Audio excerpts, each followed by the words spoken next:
নমস্কার। গল্পের সাহিত্য ইউটিউব অডিও চ্যানেলে আপনাদের স্বাগত। আজ আপনাদের শোনাব স্বনামধন্য সাহিত্যিক বিভূতিভূষণ বন্দ্যোপাধ্যায়ের একটি অনবদ্য ছোট গল্প, রঙ্কিনী দেবীর খড়গ।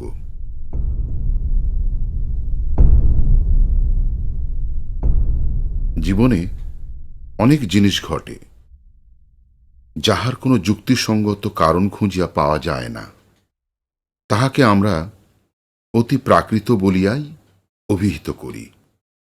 জানি না, হয়তো খুঁজিতে জানিলে তাহাদেরও সহজ ও সম্পূর্ণ স্বাভাবিক কারণ বাহির করা যায়। মানুষের বিচার বুদ্ধি ও অভিজ্ঞতা লব্ধ কারণগুলি ছাড়া অন্য কারণ হয়তো তাদের থাকিতে পারে। ইহা লইয়া তর্ক উঠাইব না, শুধু এইটুকুই বলিব, সেরূপ কারণ যদিও থাকে, আমাদের মধ্যে সাধারণ মানুষের দ্বারা তাহার আবিষ্কার হওয়া সম্ভব নয় বলিয়াই তাহাদিগকে অতি প্রাকৃত বলা হয়। আমার জীবনে একবার এইরূপ একটি ঘটনা ঘটিয়াছিল, যাহার যুক্তিযুক্ত কারণ তখন বা আজ কোনো দিনই খুঁজিয়া পাই নাই। শ্রোতাদের কাছে তাই সেটি বর্ণনা করিয়াই আমি খালাস। তাহারা যদি সে রহস্যের কোনো স্বাভাবিক সমাধান নির্দেশ করিতে পারেন, যথেষ্ট আনন্দ লাভ করিব।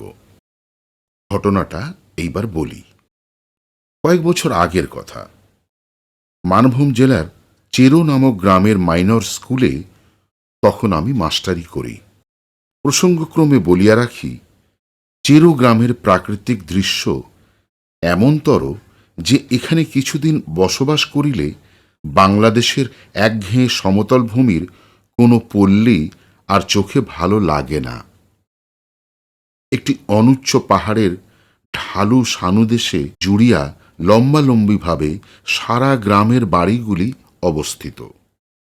সর্বশেষ সারির বাড়িগুলির খিড়কি দরজা খুলিলেই দেখা যায় পাহাড়ের উপরকার শাল, মহুয়া, কুরচি, বিল্লবৃক্ষের পাতলা জঙ্গল। একটা সুবৃহৎ বটগাছ ও তাহার তলায় বাঁধানো বেদি। ছোট বড় শিলাখণ্ড, ভেলা কাঁটার ঝোপ। আমি যখন প্রথম এ গ্রামে গেলাম, তখন একদিন পাহাড়ের মাথায় বেড়াইতে উঠিয়া এক জায়গায় শালবনের মধ্যে একটি পাথরের ভাঙা মন্দির দেখিতে পাইলাম। সঙ্গে ছিল আমার দুটি ওপরের ক্লাসের ছাত্র। তাহারা মানভূমবাসী বাঙালি। একটা কথা, চেরো গ্রামে বেশিরভাগ অধিবাসী মাদ্রাজি। যদিও তাহারা বেশ বাংলা বলিতে পারে, অনেকে বাংলা আচার ব্যবহারও অবলম্বন করিয়াছে। কি করিয়া মানভূম জেলার মাঝখানে এতগুলি মাদ্রাজি অধিবাসী আসিয়া বসবাস করিল, তাহার ইতিহাস আমি বলিতে পারি না। মন্দিরটি কালো পাথরের এবং একটু অদ্ভুত গঠনের, অনেকটা যেন ওই চাঁচড়া রাজবাড়ির দশমহাবিদ্যার মন্দিরের মতো ধরনটা। এ অঞ্চলে এরূপ গঠনের মন্দির আমার চোখে পড়ে নাই। তাছাড়া মন্দিরটি সম্পূর্ণ পরিত্যক্ত ও বিগ্রহশূন্য। দক্ষিণের দেয়ালের পাথরের চাই কিয়দংশ ধসিয়া পড়িয়াছে। দরজা নাই, শুধু আছে পাথরের চৌকাঠ। মন্দিরের মধ্যে ও চারপাশে বনতুলসীর ঘন জঙ্গল। সান্ধ্য আকাশের পটভূমিতে সেই পাথরের বিগ্রহহীন ভাঙা মন্দির আমার মনে কেমন এক অনুভূতির সঞ্চার করিল। আশ্চর্যের বিষয়, অনুভূতিটা ভয়ের। ভাঙা মন্দির দেখিয়া মনে ভয় কেন হইল, এ কথা তারপর বাড়ি ফিরিয়া অবাক হইয়া ভাবিয়াছি। তবুও অগ্রসর হইয়া যাইতেছিলাম মন্দিরটা ভালো করিয়া দেখিব বলে। একজন ছাত্র বাধা দিয়া বলিল, যাবেন না স্যার এদিকে। কেন? এই জায়গাটা ভালো না, সাপের ভয় আছে সন্ধেবেলা। আর তাছাড়া লোকে বলে অনেক রকম ভয়ভীত আছে, মানে অমঙ্গলের ভয়। কেউ ওদিকে যায় না। ওটা কি মন্দির? ওটা রঙ্কিনী দেবীর মন্দির স্যার, কিন্তু আমাদের ওই গাঁয়ের বুড়ো লোকরাও কোনোদিন ওখানে পুজো হতে দেখেনি। মূর্তিও নেই বহুকাল। ওই রকম জঙ্গল হয়ে পড়ে আছে, আমাদের বাপ ঠাকুরদাদার আমলেও আগেও দেখেছি। চলুন চলুন স্যার, নিচে নেমে যাই। ছেলে দুটো যেন একটু বেশি তাড়াতাড়ি করিতে লাগিল নামিবার জন্য। রঙ্কিনী দেবী বা তাহার মন্দির সম্বন্ধে দু একজন বৃদ্ধ লোককে ইহার পর প্রশ্নও করিয়াছিলাম, কিন্তু আশ্চর্যের বিষয় লক্ষ্য করিয়াছি তাহারা কথাটা এড়াইয়া যাইতে চায় যেন। আমার মনে হইয়াছে রঙ্কিনী দেবী সংক্রান্ত কথাবার্তা বলিতেও তাহারা ভয় পায়। আমিও আর সে বিষয়ে কাহকেও কিছু জিজ্ঞাসা করা ছাড়িয়া দিলাম। এভাবে বছরখানেক কাটিয়া গেল। স্কুলে ছেলে কম, কাজকর্ম খুব হালকা। অবসর সময় এ গ্রামে ও গ্রামে বেড়াইয়া এ অঞ্চলের প্রাচীন পট, পুঁথি, ঘট ইত্যাদি সংগ্রহ করিতে লাগিলাম। এ বাতিক আমার অনেক দিন হইতেই আছে। নতুন জায়গায় আসিয়া বাতিকটা বাড়িয়া গেল। চেরো গ্রাম হইতে মাইল ৫-৬ দূরে জয়চণ্ডী পাহাড়। এখানে খাড়া উঁচু একটা অদ্ভুত গঠনের পাহাড়ের মাথায় জয়চণ্ডী ঠাকুরের মন্দির আছে।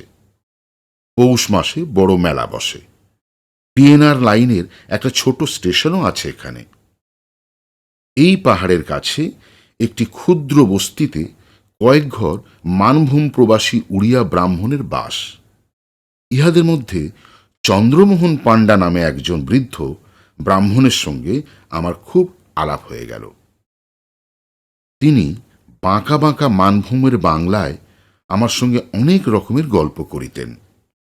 পট, পুঁথি, ঘট সংগ্রহের অবকাশে আমি জয়চণ্ডীতলা গ্রামের চন্দ্রমোহন পাণ্ডার নিকট বসিয়া তাহার মুখে এদেশের কথা শুনিলাম।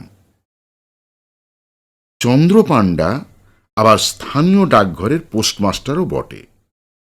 এদেশে প্রচলিত কত রকম আজগুবি ধরনের সাপের, ভূতের, ডাকাতের ও বাঘের, মানে বিশেষ করিয়া বাঘের, কারণ বাঘের উপদ্রব এখানে খুব বেশি, গল্প যে বৃদ্ধ চন্দ্রপাণ্ডার মুখে শুনিয়াছি, এবং এই সব গল্প শুনিবার লোভে কত আষাঢ়ের ঘন বর্ষার দিনে বৃদ্ধ পোস্টমাস্টারের বাড়িতে গিয়া যে হানা দিয়াছি, তাহার হিসেব দিতে পারিব না। মানভূমের এই সব আরণ্য অঞ্চল সভ্য জগতের কেন্দ্র হইতে দূরে অবস্থিত। এখানকার জীবনযাত্রাও একটু স্বতন্ত্র ধরনের।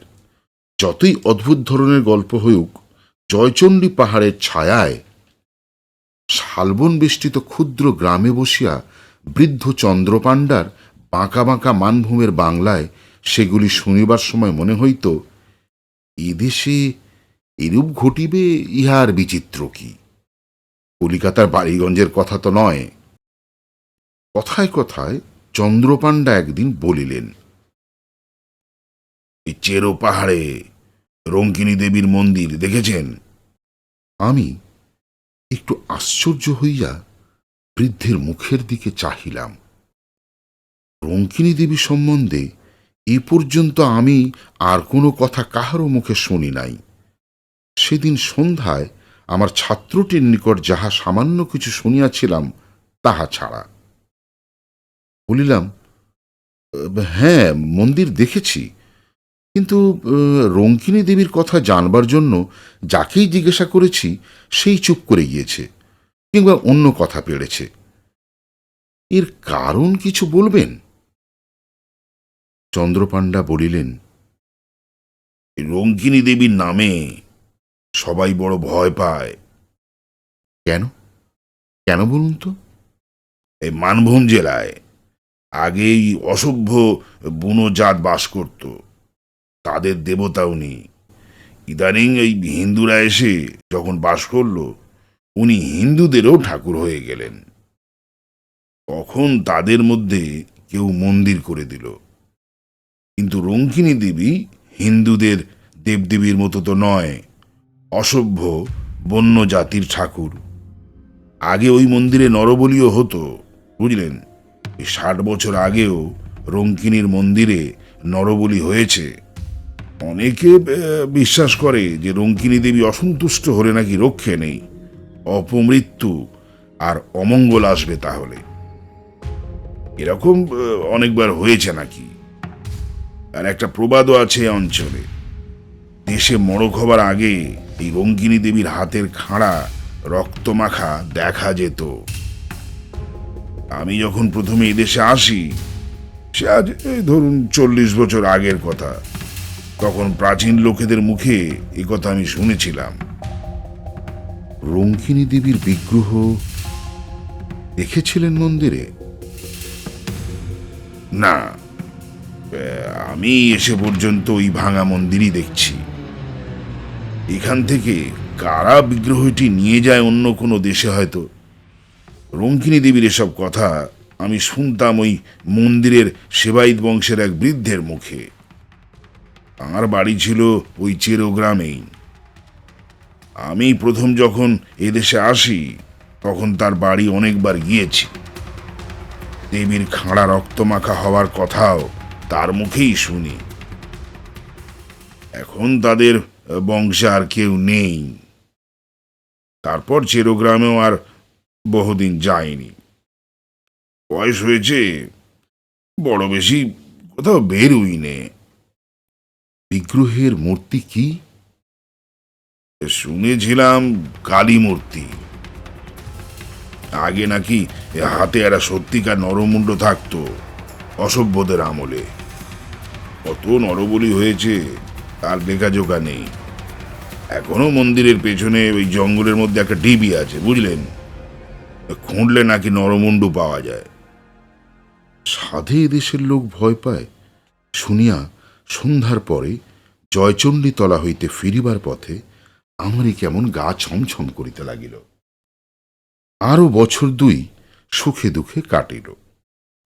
জায়গাটা আমার এত ভালো লাগিয়াছিল যে হয়তো সেখানে আরো অনেক দিন থাকিয়া যাইতাম।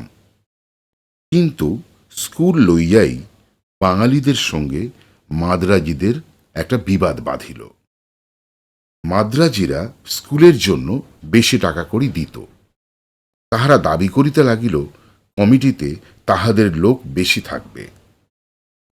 ইংরাজির মাস্টার একজন মাদ্রাজি রাখিতে হইবে ইত্যাদি। আমি ইংরাজি পড়াইতাম, মাঝে হইতে আমার চাকরি রাখা দায় হইয়া উঠিল।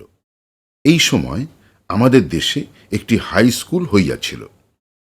পূর্বে একবার তাহারা আমাকে লইয়া যাইতে চাহিয়াছিল। ম্যালেরিয়ার ভয়ে আমি যাইতে রাজি হই নাই। এখন বেগতিক বুঝিয়া দেশে চিঠি লিখিলাম, কিন্তু শেষ পর্যন্ত এসব কারণে চেরো গ্রামের মাস্টারই আমায় ছাড়িতে হয় নাই। কিসের জন্য ছাড়িয়া দিলাম পরে সে কথা বলছি। এই সময় একদিন চন্দ্রপাণ্ডা চেরো গ্রামে কি কার্য উপলক্ষে আসিলেন। আমি তাহাকে অনুরোধ করিলাম আমার বাসায় একটু চা খাইতে হইবে। তাহার গরুর গাড়ি সমেত তাহাকে গ্রেপ্তার করিয়া বাসা বাড়িতে আনিলাম। বৃদ্ধ ইতিপূর্বে কখনো আমার বাসায় আসেন নাই। বাড়িতে ঢুকিয়াই চারিদিকে চাহিয়া বিস্ময়ের সুরে বলিলেন,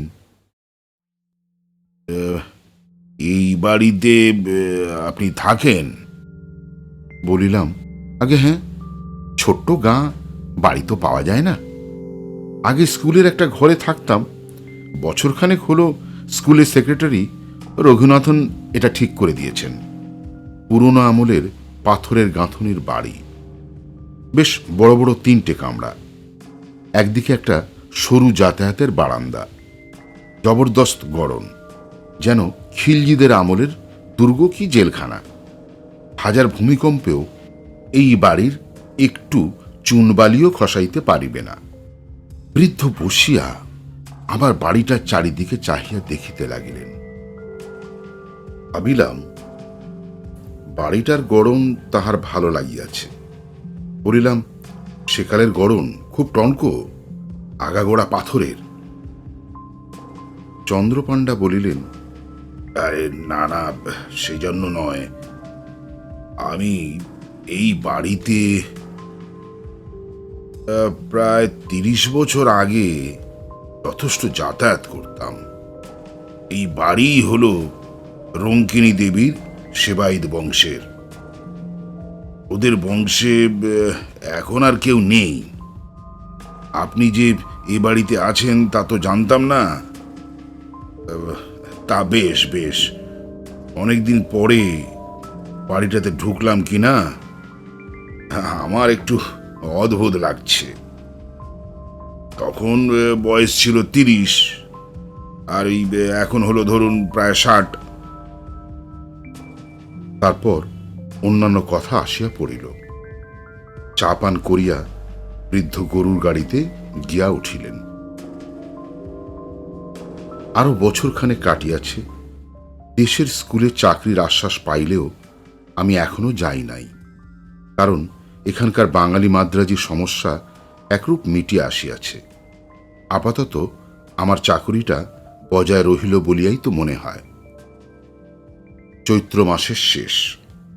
প্রায় 6 ক্রোশ দূরবর্তী এক গ্রামে আমারই এক ছাত্রের বাড়িতে অন্নপূর্ণা পূজার নিমন্ত্রণ রক্ষা করিতে গিয়াছিলাম। মধ্যে রবিবার পড়াতে শনিবার গরুর গাড়ি লইয়া রওনা হই। রবিবার ও সোমবার থাকিয়া মঙ্গলবার দুপুরের দিকে বাসায় আসিয়া পৌঁছালাম। বলা আবশ্যক, বাসায় আমি একাই থাকি। স্কুলের চাকর রাখহরি আমায় রেঁধে দেয়। এ কয়দিন স্কুলের ছুটি ছিল। রাখহরিকে আমি সঙ্গে করিয়াই লইয়া গিয়াছিলাম। বাহিরের দরজায় তালা খুলিয়াই রাখহরি বলিয়া উঠিল, বাবু, এ কিসের রক্ত? দেখুন দেখুন। প্রায় চমকিয়া উঠিলাম। তাই তো বটে, বাহিরের দরজার চৌকাটের ঠিক ভিতর দিক হইতেই রক্তের ধারা উঠান বাহিয়া যেন চলিয়াছে। একটানা ধারা নয়, ফোঁটা ফোঁটা রক্তের একটা অবিচ্ছিন্ন সারি। আরে টাটকা রক্ত! এইমাত্র সদ্য যেন কাহারো মুন্ডু কাটিয়া লইয়া যাওয়া হইয়াছে। আমি তো অবাক। কিসের রক্ত ধারায়? কোথা হইতেই বা আসিল? আজ 2 দিন তো আমার বাসা বন্ধ ছিল। বাড়ির ভিতরের উঠানে রক্তের দাগ আসে কোথা হইতে? তাহার ওপর সদ্য তাজা রক্ত। অবশ্য কুকুর, বিড়াল ও ইঁদুরের কথা মনে পড়িল। এক্ষেত্রে পড়াই স্বাভাবিক। চাকরকে বলিলাম, এই শোন, এই দেখ তোরে, রক্তটা কোন দিকে যাচ্ছে। আমার মনে হয় এসেই সেই বড় হুলো বেড়ালটারই কাজ। রক্তের ধারাটা গিয়েছে দেখা গেল সিঁড়ির নিচের চোর কুঠুরির দিকে। ছোট্ট ঘর, ভীষণ অন্ধকার এবং যত রাজ্যের ভাঙাচোরা পুরনো মালে ভর্তি বলিয়া আমি কোনোদিন চোর কুঠুরি খুলি নাই। চোর কুঠুরির দরজা পার হইয়া বন্ধ ঘরের মধ্যে রক্তের ধারাটার গতি দেখিয়া ব্যাপার কিছু বুঝিতে পাইলাম না। কতকাল ধরিয়া ঘরটা বাহির হইতে তালা বন্ধ। যদি বিড়ালেরই ব্যাপার হয়, তো বিড়াল ঢুকিতেও তো ছিদ্রপথের দরকার হয়। অবশেষে চোর কুঠুরির তালা লোহার শিকের চার দিয়া খোলা হইল। আলো জ্বালিয়া দেখা গেল ঘরটার পুরনো ভাঙা তোবড়ানো টিনের বাক্স, পুরনো ছেঁড়া গদি, খাটের পায়া, মরিচ ধরা সড়কি, ভাঙা টিন, শাবল ইত্যাদিতে ঠাসা। ঘরের মেঝেতে সোজা রক্তের দাগ এক কোণের দিকে গিয়াছে। রাখহরি খুঁজিতে খুঁজিতে হঠাৎ চিৎকার করিয়া বলিয়া উঠিল, এ কি বাবু, এতে করে এমন ধারা রক্ত লাগানো? তারপর সে কি একটা জিনিস হাতে তুলিয়া ধরিয়া বলিল, দেখুন কাণ্ডটা বাবু। জিনিসটা হাতে লইয়া সে বাহিরে আসিতে তাহার হাতের দিকে চাহিয়া আমি চমকিয়া উঠিলাম। একখানা মরিচা ধরা হাতলবিহীন ভাঙা খাঁড়া বা রামদা, আগার দিকটা চওড়া ও বাঁকানো। বড় চওড়া ফলাটা তাজা রক্তে টকটকে রাঙা, একটু আদ্র রক্ত নয়, ফলাতে আগাগোড়া রক্ত মাখানো। মনে হয় যেন খাঁড়াখানা হইতে এখনই টপটপ করিয়া রক্ত ঝরিয়া পড়িবে। সেই মুহূর্তে একসঙ্গে আমার অনেক কথা মনে হইল। 2 বৎসর পূর্বে চন্দ্রপাণ্ডার মুখে শোনা সেই গল্প। রঙ্কিনী দেবীর সেবাইত বংশের ভদ্রাসন বাড়ি এটা। পুরনো জিনিসের গুদাম এই চোর কুঠুরিতে রঙ্কিনী দেবীর হাতের খাঁড়াখানা তাহারাই রাখিয়াছিল হয়তো। মড়কের আগে বিগ্রহের খাঁড়া রক্তমাখা হওয়ার প্রবাদ।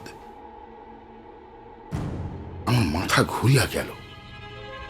মড়ক কোথায় ভাবিতে পারিতাম যদি সময় পাইতাম সন্দেহ করিবার, কিন্তু তাহা পাই নাই। পরদিন সন্ধ্যার সময় চেরো গ্রামে প্রথম কলেরা রোগীর খবর পাওয়া গেল। 3 দিনের মধ্যে রোগ ছড়াইয়া মড়ক দেখা দিল।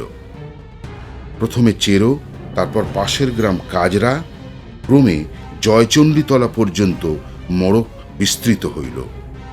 লোক মরিয়া ধুলধাবার হইতে লাগিল। চেরো গ্রামের মাদ্রাজি বংশ প্রায় সাবার হইয়া যাবার রোগার হইল। মড়কের জন্য স্কুল বন্ধ হইয়া গেল। আমি দেশে পলাইয়া আসিলাম। তারপর আর কখনো চেরোতে যাই নাই। গ্রীষ্মের বন্ধের পূর্বেই দেশের স্কুলে চাকরিটা পাইয়াছিলাম। সেই হইতে রঙ্কিনী দেবীকে মনে মনে ভক্তি করি।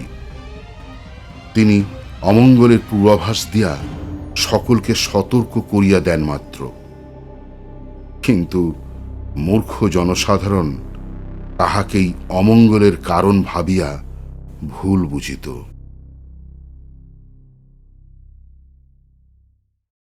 গল্পটা শুনলেন। যদি আপনাদের ভালো লাগে তাহলে সাবস্ক্রাইব ও শেয়ার করে দেবেন। আপনার একটি সাবস্ক্রাইব আমাকে উৎসাহিত করবে আরও নতুন গল্প শোনানোর।